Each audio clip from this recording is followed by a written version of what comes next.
মনে করেন আমি একটা ব্যর্থ মা। আমার কিছু করার আছে। আমি কোনোদিন কল্পনা করি নাই যে আমি বিদেশ যাই, আমি সবকিছু আলাদা করলাম। কিন্তু বিদেশ আমি টাকা কামাইতে ঠিকই গেছি, কিন্তু আমি বাংলাদেশে আইয়া সব পালাই ফেলাইছি। 13 বছরে মা হওয়া জান্নাতি আপুটি সাংবাদিকদের সামনে মুখ দেখাতে যাচ্ছেন না, তার নাকি গুনাহ হবে, অথচ সে করা টিকটক ভিডিওস বানায়। ভাই নিজে ঠিক বছরে কি দুই বাচ্চা হওয়ার সম্ভাবনা আছে? না কখনো একটা মেয়ে 12 বছরের বাচ্চা হওয়ার মতো সম্ভাবনা থাকে না আমাদের। মানে আমি চাই আমার ছেলেকেও চাই, আমার সন্তানকেও চাই। মানে বল চাই বাচ্চাও চাই আমরা। আমার ছেলে আমি খুব ভয়ের মধ্যে আছি। ওরা আমাকে ওরা আমার বাবাকে জেলে ঢুকাবে। আসসালামু আলাইকুম দর্শক, ভাইরাল হওয়া সেই জুইয়ের মা এবার জুইকে নিয়ে মুখ খুলেছে। দর্শক, বিস্তারিত গুরুত্বপূর্ণ তথ্য থাকছে আজকের এই ভিডিওতে। বের হয়ে এসেছে চাঞ্চল্যকর তথ্য, যা জানলে আপনারা অবাক হতে বাধ্য হবেন। দর্শক, আজকের এই ভিডিওটি খুবই গুরুত্বপূর্ণ হতে চলেছে, তাই বলছি ভিডিওটি কেউ স্কিপ করবেন না। সম্পূর্ণ ভিডিওটি দেখার জন্য সকলের কাছে বিনীতভাবে অনুরোধ রইল। তো দর্শক, চলুন বিস্তারিত দেখে আসি। মনে করেন আমি একটা ব্যর্থ মা। আমার কিছু করার আছে।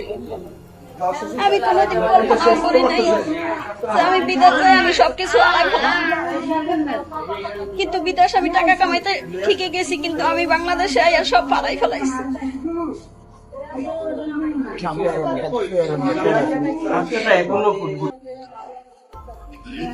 করতে গেলে মনে করেন আমার অনেক কষ্ট লাগে।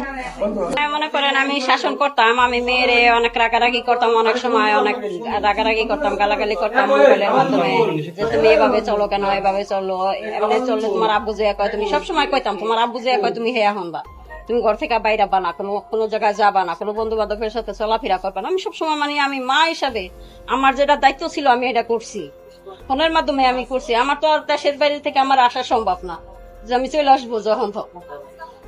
আমার মনে করেন আমার যেহেতু একটা মেয়ে, আমার অনেক আশা ছিল যে আমার মেয়েটার আমি লেখাপড়া করাইয়া সুশিক্ষিত বানাইয়া আমি ভালো একটা ছেলের কাছে আমার মেয়ে আমি তুলে দিব।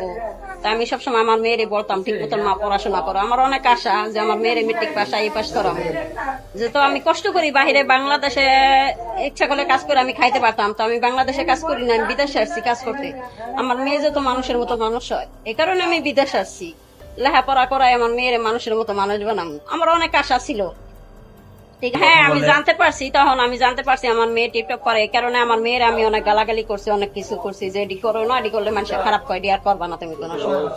মেয়ে বলতো, মেয়ে ছোট, মেয়ে বলতো ঠিক আছে আম্মু করবো না। এই কারণে ওর আব্বুরও ফোন দিয়ে বলতাম যে তুমি তোমার মেয়েরে দেখতে রাখো না। ওরা আব্বুর, এমনকি ওর আব্বুর সাথে অনেক সময় রাগারাগি করতাম, তোমার কাছে আমার মেয়ে থুয়েছি, তুমি আমার মেয়েরে দেখে রাখতে পারো না কেন।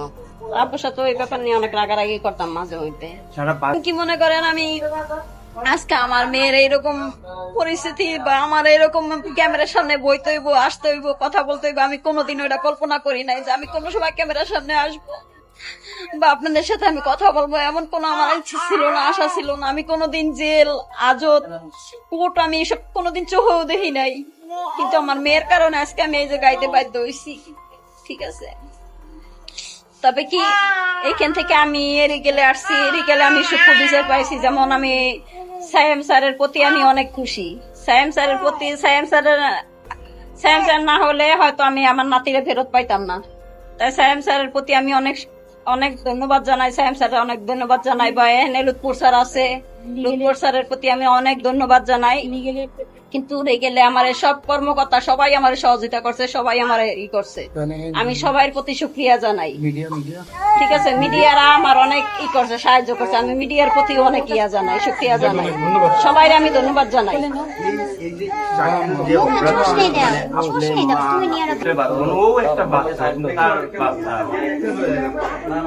একটা পরিস্থিতি আমি বুঝতে পারছি যে আপনার ফ্যামিলির পরিস্থিতি বর্তমান। 13 বছরে মা হওয়া জান্নাতি আপুটি সাংবাদিকদের সামনে মুখ দেখাতে যাচ্ছেন না, তার নাকি গুনাহ হবে, অথচ সে করা টিকটক ভিডিওস বানায়। ভাই নিজে টিকটক ভিডিওস বানায় তো বানায়, নিজের বাচ্চাটাকেও ছাড় দেয় নাই, এতটুকু বাচ্চাটাকে নিয়েও টিকটক ভিডিওস বানাইছে। আর সেই মেয়ে কিনা আইসা সাংবাদিকদের সামনে ভাষণ দেয়, স্যার আমি মুখোশ খুলবো না। ওরে মাবুদ, এই অল্প বয়সে বালপাকা ছেলেটা তো কনফার্ম জান্নাতি। আরে খুলো খুলো, কিছুই হবে না। তুমি তো যখন খোলার বয়স ছিল না তখনই খুলে বসেছিলা, এখন খুললে কি আর এমন হবে? যতদূর জানতে পারলাম এই মেয়ের মা এতদিন বিদেশ করছে। যাক ভাই, পরিবারের চিন্তা করে, সন্তানদের চিন্তা করেই বিদেশ করছে, কিন্তু সন্তানদেরকে ওইরকম প্রপার মানুষ বানাইতে পারলো না ভাই, যে সন্তানদেরকে এতটুকু শাসনের ভিতরে রাখতে পারলো না। আমার কথা হচ্ছে ভাই, এই মেয়েটাকে এত সবাই সাধু সন্ন্যাসী বলতেছে, এই মেয়েটার 11 বছর বয়সে বিয়ে হয়। 11 বছর বয়সে সে নাকি আবার রিলেশন করে বিয়ে করছে। তাহলে চিন্তা করেন, তার 11 বছর বয়সের আগ থেকেই সে রিলেশনে জড়ায় আছে, তাহলে সে কতটুকু পাকনা ছিল এই মেয়েটা। আসলে ভাই, এখন সন্তানদের নষ্ট হয়ে যাওয়ার পিছনে সবচেয়ে বড় হাত হচ্ছে বাবা মার। বাবা মা যদি এগুলো লক্ষ্য না করে, এগুলো শাসন না করে, তাহলে সন্তানরা এগুলোর ভিতরে বিগড়াবেই ভাই, বিগড়াবেই। আমি মূলত দোষ দিব তার পরিবারেরই। শাসন করার মতো তো একজন ছিল, সে কেন বুঝে শুনে মেয়ের হাতে মোবাইল ফোন দিয়ে দিছে, এই বয়সে মোবাইল ফোন দিছে, মোবাইল ফোনে যত সব আকাম কুকাম করে বেড়াইছে, আর এখন সব খেসারত দিতে হচ্ছে বাবা মায়ের। আসলে এইটাই তারা এখন ডিজার্ভ করে। ওই যে একটা কথা আছে না, যেমন কর্ম তেমন ফল। 12 বছরে কি জুই বাচ্চা হওয়ার সম্ভাবনা আছে কি? না না, কখনো একটা মেয়ে 12 বছরের বাচ্চা হওয়ার মতো সম্ভাবনা থাকে না আমাদের, মানে সেটা সম্ভব নয়। আচ্ছা, আদালত যে মানে জুইয়ের কাছে যে বাচ্চাটা দিয়েছে, আসলে জুই কি আসলে লালন পালন করার মতন সেই অ্যাবিলিটি ওর আছে? না, আমরা সেজন্যই বলছি যে জুই যখন বাচ্চাটা প্রসব করেছে, বা জুই নিজে একজন নাবালিকার মতো দেখা যাচ্ছে, মানে কিশোরী দেখা যাচ্ছে, কিশোরী মা, এখন সেই হিসেবে বাচ্চাটাও ঠিকমতো লালন পালন করতে পারছিল না। বিদায় জন্মের পর থেকেই শাকিলের মা প্যাকেটজাত বিভিন্ন দুধ এবং সুজি খাওয়ানোর মাধ্যমে বাচ্চাটাকে লালন পালন করেছে। জুই নিজে টেকটা ঠিক মতো করতে পারে না, সারাক্ষণই টিকটক করে। আর বর্তমানে আমাদের সমাজে টিকটকটা একটা ব্যাধির মতো, আমাদের বিভিন্ন সংসার ভাঙার পিছনে কিন্তু টিকটকটা এখন বিশেষভাবে কাজ করে যাচ্ছে, আমরা দেখছি এটা, ঠিক আছে। তো এখন মূলত আমি ভাববো যে বা বলবো যে জুইয়ের সংসার বা শাকিলের সংসারটা ভাঙার জন্য টিকটকটাই মূল বিষয় ছিল। শাকিলের সাথে জুইয়ের টিকটকের মাধ্যমে পরিচয়, কিন্তু বিয়ের পরে প্রত্যেকেই স্বামী চায় আমার স্ত্রী সুন্দরভাবে ঘর করুক। তখন জুইকে বারবার বোঝানো হয়েছে তুমি আর টিকটক করো না, টিকটক ছেড়ে দাও। তখন জুইয়ের বাবার কাছে অভিযোগ দেওয়া হয়েছে, জুইয়ের বাবা রিপ্লাই দিয়েছে যে টিকটক করলে কিছু টাকা ইনকাম করা যায়, আমার সমস্যা কোথায়? আমার মেয়ে টিকটক করবে, যদি প্রয়োজন হয় তোমাকে ছেড়ে দেবে, তবু আমার মেয়ে সংসার করবে, মানে টিকটক করবে। এখন বিভিন্ন কথা হয়েছে, দীর্ঘদিনের যখন একটা জটিলতা সৃষ্টি হয়, জুই নিজে থেকে তালাক দিয়েছে। শাকিল কি আসলে এটার সাথে যে কাজটা করছে, একটা নাবালক মেয়েকে বিয়ে করছে, এই বিষয়টা তার অপরাধ হয়েছে কিনা? শাকিলের কাছে শাকিলের শ্বশুর মানে জুয়ের বাবা যে জন্ম নিবন্ধনটা দিয়েছে, সেই হিসেবে জুয়ের বয়স তখন 18 বছর ছিল। জুয়ের জন্ম তারিখ ছিল আপনার 5/3/2007 এবং সেই জন্ম নিবন্ধনটা ইস্যু করা ছিল 20/2/2022-এ। আর শাকিলের সাথে টিকটকে বা ফেসবুকে জুয়ের পরিচয় হয়েছে 2025 সালে। তাহলে 25 সালে যেহেতু হয়ে থাকে পরিচয় টিকটকের মাধ্যমে বা ফেসবুকের মাধ্যমে প্রেম ভালোবাসা হয়ে থাকে, এবং তার কাছে যে এটা জন্ম নিবন্ধনটা আসছে সেটা কিন্তু 2022 সালে, সেটা তার আমার স্থিত না, সেটা জুয়ের বাবাই দিয়েছে। সেই হিসেবে বিয়ের সময় ছিল জুয়ের 18 বছর। আমি চাই আমার ছেলেকেও চাই, আমার সন্তানকেও চাই, মানে বউ চাই, বাচ্চাও চাই, আমরা আমার ছেলেকেও চাই, আমার বউকেও চাই। আচ্ছা, সর্বশেষ আপনার কাছে একটা আমারও দিছে, হেও এটা ভাই আছে দিছে, বুঝছেন? আরে দাও না, এরপর মনে করেন এই বাসার তো নিয়ে আইয়া ওই কয় কি কয় আমি আমার বাপে স্টক করছি, স্টক করানোর কথা কইয়া ওই গেছে 2 ঘন্টার লেগে। তারপর 2 ঘন্টা লেগে গেছে, আর বিকেলবেলা ফোন দিছে কয় কালকে সকালে আসুন, ওই সকালেও আসে না। এরপর ফোন দিছে কয় আমি 2-3 দিন থাকো, থাকো। এরপরে এই যে বাচ্চার খোঁজ খবর জানে 3 মাসের মধ্যে আর জিগেও নেই। আচ্ছা, এটা আপনি কি মনে করেন শাকিল ভাই, যে এটা কি আসলে বাচ্চার আপনাদের এই খোঁজ খবর মধ্যে নাই, মানে কেউ একজন মানে মধ্যস্থ হয়ে কোনো একটা থার্ড পারসন আছে এই জায়গার ভিতরে? কারণ ও আমার অনেক ভালোবাসতো, আমি ওরে ভালোবাসতাম, ওর ফ্যামিলির কথা শুনতো না, আমি আমার ফ্যামিলির কথা শুনতাম না, আমরা দুইজন একমত ছিলাম। কিন্তু এই জায়গার ভিতরে একটা থার্ড পারসন আছে, সে একজন আসলে পরামর্শ দেয়।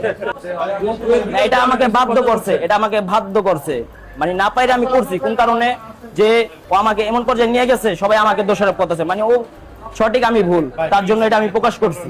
কিন্তু এখনো আমি ছেলেকে চাই, আমার বউকেও চাই, এখনো তাদেরকে না।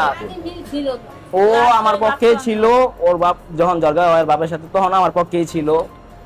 কিন্তু জানি না যখন ওর বাপের বাড়িতে যায়, তখন মানে কি ওর রিয়াকশন চেঞ্জ হয়ে যায়।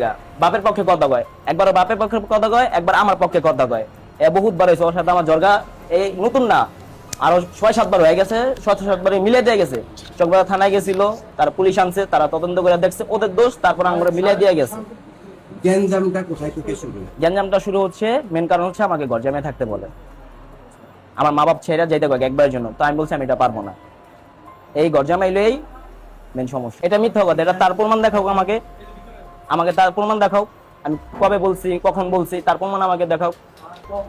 মানুষ তো অনেক মিথ্যা কথাই বলে, অনেকই করে। যদি এটা সত্যি হয়, আমাকে যে শাস্তি দিবা আমি মাথা বেঁধে নেব। না না না, এটাও মিথ্যা, এটাও মিথ্যা। আমার সিম শুধু 2টা, এখনো আছে, এখনো আছে। এটা যদি আমাকে প্রমাণ দিতে পারে, বললাম তো, আমাকে যে শাস্তি দিবা আমি মাথা বেঁধে নেব। তো দর্শক, চলুন আরো একটি গুরুত্বপূর্ণ ভিডিও দেখে আসি। আমি খুব ভয়ের মধ্যে আছি। ওরা আমাকে ওরা আমার বাবাকে জেলে ঢুকাবে, তারপর আমার ফ্যামিলিকে, এইসব বলে ভয় দেখাচ্ছে। হ্যাঁ, ওরা কেড়ে নিয়ে যাবে এইসব বলে অনেক ভয় দেখায়। হ্যাঁ, অনেকজন কল দিচ্ছে, নানান ধরনের কথা বলতেছে। কি ধরনের কথাবার্তা যদি একটু মুখে আনা যায় না, খারাপ ভাষায় অনেক বিচ্ছিরি ধরনের কথা বলছে। আচ্ছা, আপনি তো আপনার এই যে আপনার স্বামী আপনাকে নিয়ে বিভিন্ন স্বামী বলা যায় বিভিন্ন ধরনের কথা বলে, এগুলো তো মিথ্যা। এগুলা সবই মিথ্যা। আপনাকে মানে আপনাকে যে ব্ল্যাকমেইল করতে চায়, আপনার অনেক কিছু তার কাছে আছে, মানে সেটা ভয় দেখাচ্ছে এইসব বলে? হ্যাঁ, একটু পার্সোনাল জিনিস নিয়ে, অন্যরকম এই নিয়ে ভিডিও নিয়ে ও বলছে ছেড়ে দিব, পাবলিকের কাছে প্রকাশ করব, এইসব বলে ভয় দেখাচ্ছে। আপনার তো একটা বাচ্চা আছে, এখন বাচ্চা কি সে কি বাচ্চা চাচ্ছে নাকি আপনি কোনটা চাচ্ছে, সংসার করতে চাচ্ছে? এটা তো আইন অবস্থায় কোনো বিয়ে না, আর ওর সাথে তো আমার কোনো বিয়ে হয় নাই, যেহেতু ওর নটারি করে বিয়ে করছে। তার জন্য আমি আমার বাচ্চাকে নিয়ে আমি আমার ফ্যামিলি, আমার মা বাবার কাছে থাকতে চাই। আপনি কি মনে করেন যে মানে আপনার একটা ভুল সিদ্ধান্ত হয়েছে, আপনাকে প্রতারণার শিকার হয়েছে?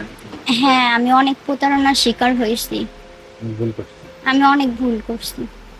এই যে আপনি যখন শ্বশুর বাড়িতে ছিলেন, যে কয়েকদিনই ছিলেন, আপনার উপরে কি শারীরিক মানসিক কোনো অত্যাচার একটু যদি বলতেন, কেমন ব্যবহার ছিল তারা? হ্যাঁ, আমার ছেলেকে নিয়ে রাইখা দিত, সারাদিন বুকের দুধ এসব খাওয়াইতে দিত না, সুজি খাওয়াই রাখতো, এবং আমাকে অত্যাচার করতো, আমাকে খাওয়ান পর্যন্ত দিত না। ওরা ওদের বাসায় থাকতো, আমাকে ঘরে আটকে রেখে যেত। এক রুমের ভিতরে আটকে রাখতো? হ্যাঁ। আচ্ছা, আপনি আরো তো অনেক মানুষ আছে বাংলাদেশে, আরো অনেক বাচ্চা আছে আপনার মতো, তাদের উদ্দেশ্যে আপনি কি বলতে চান? এই ভুল যেন আর না করে একটু বলবেন? হ্যাঁ, আমি ভুল করছি, আমার মতো যেন কেউ না করে। আমি যেরকম ভুল করছি আমার মতন যেন এরকম ভুল আর কোনো মেয়ে মানুষ না করে। আচ্ছা, বর্তমানে প্রধানমন্ত্রী যিনি রয়েছে তার কাছে তোমার কিছু চাওয়া পাওয়া আছে, বা দেশবাসীর কাছে তুমি কি চাও? আমি বাচ্চা চাই আর বিচার চাই। আমি আমার বাচ্চাকে চাই এবং এর বিচার চাই। তার কাছে? ওই ছেলে মাননীয় প্রধানমন্ত্রীর কাছে। মাননীয় প্রধানমন্ত্রীর কাছে। আপনি সুস্থ আছেন? আপনি সুস্থ? হ্যাঁ, বর্তমানে সুস্থ আছে, মানসিক যন্ত্রণা আছে। কিন্তু মানসিক যন্ত্রণায় আছে। ঠিক আছে, ঠিক আছে, আর থাক। পরে আসেন ভাই, একটু সুযোগ দেন, আমাদের একটু কাজ করার সুযোগ দেন। ওকে ভাই, আমরা কোর্টে চলে যাব। ঠিক আছে। হয়তো দেখি মুখ দেখো। ও আপনার তো যে আপনার নাম্বারটা আমার কাছে, আমার নাম্বারটা রাখেন। খালাম্মা, আপনাদেরকে কে হুমকি দিচ্ছে বা কারা?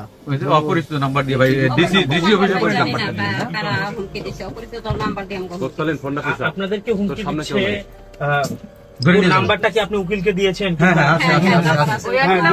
আমি সরকারি নাম্বার, আমি আপনাকে দেখাই, আমি সবাইকে দেখাই, আমি আপনাকে দেখাচ্ছি, এবং আমি রিয়েলিটি দেখাচ্ছি। হ্যাঁ, ডান, আমি রিয়েলিটি দেখাচ্ছি। এই ফ্যানটা সারেন, নইলে ও বাচ্চাটাকে কষ্ট পাচ্ছে। ফ্যানটা সারেন, আপনি একটু বসে বলেন ভাই, সবাই নিবো একটু বসে বলেন। এই জিনিস আপনি তো এটা বলেন নাই, আপনি বসে বলেন। আমি বলছি এর আগে আপনারা ছিলেন না। হ্যাঁ, আপনি বলেন, এখানে তো অনেক ভিডিওই ছিল না, আপনি একটু বসে বলেন। এই দেখেন, এটা দেখেন, এই যে হ্যাঁ, বলেন। এই ফ্যানটা একটু সারেন, নইলে কিন্তু ও বাচ্চা কষ্ট পাচ্ছে।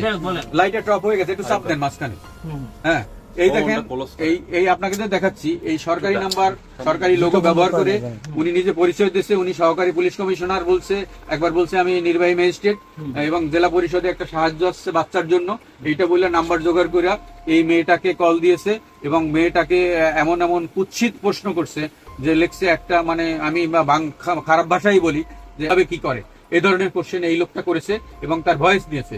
সেই ভয়েস গুলো উনি রেকর্ড করে আমাকে পাঠানোর পরে আমি যখন তাকে কল করি তখন সে আমাকেও, মানে আমার 14 গোষ্ঠী তো উদ্ধার করছে, এরপরে আমার হুমকি দামকি ডিসি অফিসের সামনে, এই দেখেন এই তার নাম্বার, এই সরকারি লোগো, হ্যাঁ এই লোক। এবং উকিল হয়ে একজন ডিসি যে আপনাকে হুমকি দেয়, একজন উকিলের কিছু করা আছে। আমি বিজ্ঞ ম্যাজিস্ট্রেটের কাছে, বিজ্ঞ আদালতের কাছে গিয়েছি গতকাল এবং এই নাম্বার দিয়েছি এবং উনি এই নাম্বার ট্রু কলারে চেক করে দেখেছে যে লেখা হচ্ছে এডিএম। হ্যাঁ, তা এডিএম বলতে তো ডিসি অফিসের, এখন যেহেতু এটা এই নামে কোনো এডিএম এ কেউ নাই, এডিএম এখানে নাই, আর সেক্ষেত্রে যাচাই করা হয়েছে এটা টোটালি একটা ফেক এবং উনি অ্যাপস দিয়েও কল দেয়। আচ্ছা, একজন ফেক মানুষ যদি ফেক নাম্বার দিয়ে কল দেয় তার জন্য কি মামলা হতে পারে?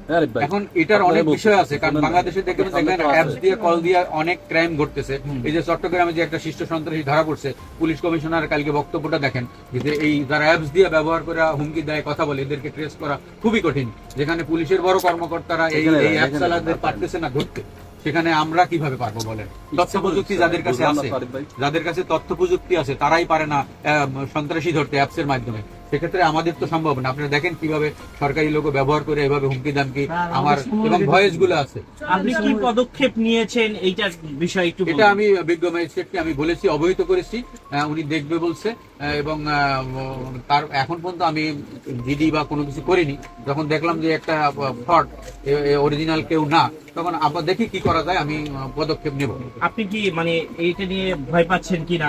যেহেতু আপনাকেও হুমকি দিচ্ছে, আপনি একজন উকিল মানুষ হয়ে আপনাকে হুমকি দিচ্ছে, সেখানে তার বাবা মা কিছুই না। আসলে আমরা যে পেশায় আছি এই পেশায় আসলে এই ধরনের হুমকি দিলে বা আমরা প্রতিনিয়ত পাই, যারা ক্রিমিনাল মামলা করে, পেনাল কোডের মামলা করে, এই ধরনের হুমকি আমরা পাইতেই থাকি, আরো পাবো। কাজে এই নিয়ে ভয় পেলে তো আমি আমার পেশাগত দিকে আগাইতে পারবো না।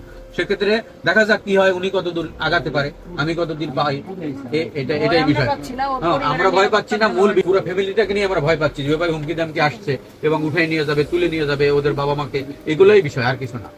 এই যে সোশ্যাল মিডিয়াতে যে প্রোপাগান্ডাগুলি ছড়ায় আমরা দেখেছি, আসলে এটা পদক্ষেপ নিয়েছেন যে ও টিকটক করে। তো সম্মানিত দর্শক শ্রোতা, আশা করি সম্পূর্ণ ভিডিওটি দেখেছেন এবং সবকিছু বুঝতে পেরেছেন। দর্শক, এই জুই নামের মেয়েটি নষ্ট হওয়ার পিছনে কারণ হলো ইসলামী অনুশাসন না মানা, মা বাবা যথাযথ শাসন না করা। মা বাবা ছোট্টবেলায় তার হাতে মোবাইল ফোন ধরিয়ে দিয়েছে, আর এই মোবাইল ফোনের মাধ্যমে একের পর এক অন্যায় অপরাধ করেছে। পিতামাতারা সন্তান লালন পালনের ক্ষেত্রে বড় ভুল করে কি জানেন?